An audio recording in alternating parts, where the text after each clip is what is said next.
So a couple weeks back, we put a poll out on LinkedIn asking for your feedback on what you would do in a situation where you had a refrigerator that suddenly lost power and that refrigerator was being used to store temperature sensitive medicines.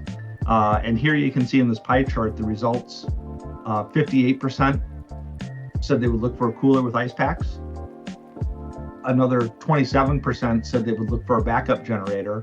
And the remaining 16% were either hoping for the best or more likely tossing the medicines in the case of an extended power outage. A couple of things that strike me in regards to those responses is while the cooler and ice packs would seem to be a logical step to take, that means that you're needing to keep a supply of coolers and frozen gel packs and refrigerated ice packs on hand to be able to quickly move in that direction. You wouldn't have time to condition your ice packs to have them at temperature for that type of cold storage. When it comes to backup generation, again, a logical extension, but if you only need that 2 to 3 to 4 times a year, is that really something that you would spend the money on to put in place?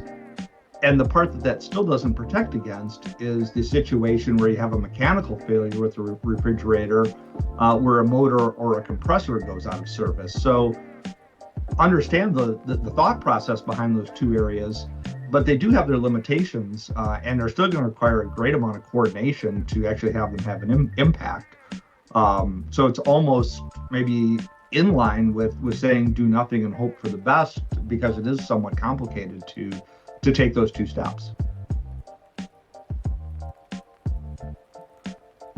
The Apollo panel provides a number of different potential uses as it relates to both maintaining temperature inside the refrigerator in the case of a power outage, whether that's due to a mechanical failure or loss of electricity. So in that situation, it gets called into action to hold temperature until power is restored, giving you up to 8 hours of additional protection than if you didn't have the Apollo panels inside your refrigerator. It also, during normal operating situations, does help you reduce power consumption because your compressor and motor will not be called into action as frequently, and will not have to work as hard to keep your temperature within the specified temperature range.